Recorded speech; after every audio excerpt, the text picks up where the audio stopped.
हमारे जो रवायती उलमा हैं या रवायती मदरसे के तालिब इल्म या वो लोग जिन्होंने कुछ ना कुछ दीन को पढ़ा हुआ है, कोई कुरान पाक, कुछ हदीस की किताबें पढ़ी हुई हैं, कुछ आलमों के पास टाइम लगाया हुआ है या मजहबी हलकों में टाइम लगाया हुआ है, उन्हें तो चले कुछ ना कुछ चीज़ों का आइडिया होता है, वो किसी न किसी असूल पर खड़े होते हैं। लेकिन जो आमतौर पर हमारे बर्गर मोमिनीन हैं या ऐसे लोग जिन्होंने चीज़ें पढ़ी नहीं होती, बस सुनी होती हैं और दो चार चीज़ें सुन के वो तरावी में खुशबूल का तरावी पढ़ लेते हैं या ईद की नमाज़ पढ़ लेते हैं, यानी कि उनका एक्चुअली कोई डायरेक्ट लिंक नहीं होता इस पढ़ाई लिखाई के साथ,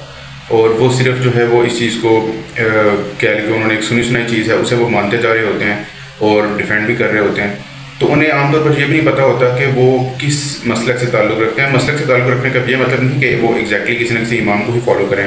या देवबंदी या बरेलवी हों, यानी कि ये कि एटलीस्ट उन्हें अपने कोई बुनियादी असूल कवायद का तो पता हो, लेकिन उन्हें कुछ पता नहीं होता। अब उनकी एक मिसाल ये भी है कि मिसाल के तौर पर जब आप उल्मा की ऐसे मामलों में उल्मा पे तनकीद करें जो मामले उन्हें सपोर्ट करते हैं, यानी कि कोई ऐसा मसला है जो उल्मा ने ऐसा बयान किया है कि जो मसला उन बरगर मोमिनीन के हक़ में है, तो तब वो उन्हें कोई ये बता देगा कि भाई ये भी हदीस है कि उल्मा जो है वो अम्बिया के वारिस हैं, तो तब वो ये हदीस लेंगे। अब यह कि उन्हें कोई बंदा एक हदीस बता दे, ना वो उस हदीस का आगे पीछे देखेंगे, ना कुछ सियाक सबाक देखेंगे, ना उन्हें उस टाइम उसका तर्जमा याद आएगा कि जी इसका ये तर्जमा नहीं सही है, इसका ये तर्जमा सही है, इस तरह की कोई बात उन्हें याद नहीं आएगी। चूँकि वो चीज़ों के अपने मतलब की होगी, तब वो यह हदीस लेंगे कि उल्मा अम्बिया के बारिश हैं, इसलिए आप उल्मा पर तनकीद ना करें। लेकिन मज़े की बात यह है कि वो सिर्फ अपने पसंद के उल्मा के बारे में ही ये ख्याल रखते होंगे, यानी कि बाकी दूसरे मकतब फ़िक्र के उल्मा उनकी नज़र में वैसे के वैसे फ्राडिये ही होंगे। अच्छा, लेकिन जैसे ही उल्मा की कोई ऐसी बात होगी जो उनके ख़िलाफ़ जाती है या जो उनकी अमली ज़िंदगी पर ऐसा लोड डालती है जो उठाना उनके लिए मुश्किल है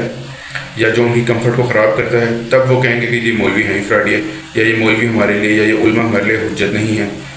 तो मतलब कि वो किसी एक असूल पर ही खड़े नहीं होते। यानी भाई जब आपके ख़िलाफ़ की बात जा रही है तब आपको ये हदीस क्यों याद नहीं आती कि उल्मा अम्बिया के वारिस हैं, जिस अंदाज़ में आपको तब याद आती है जब उल्मा आपके हक़ की बात कर रहे होते हैं। लेकिन जब आपके ख़िलाफ़ बात करते हैं तब आपको ये हदीस याद नहीं आती, तब आप ये बात शुरू कर देते हैं कि जी उल्मा हमारे लिए हुज्जत नहीं है, हमारे लिए हुज्जत सिर्फ कुरान हदीस है। तब आपको ये बात भी तो याद रखनी चाहिए कि आप जिस अंदाज़ में इस हदीस को पहले पेश कर रहे थे तो ये भी हदीस ही है, यानी ये भी कुरान हदीस में हदीस का हिस्सा ही है जिसको आप एक ख़ास अंदाज में पहले पेश कर रहे थे। लेकिन जैसे ही बात आपके मतलब के ख़िलाफ़ गई तो आपने इस चीज़ को जो है बिल्कुल डिस्कार्ड कर देते हैं और कहते हैं जी उल्मा हमारे लिए हुज्जत नहीं है।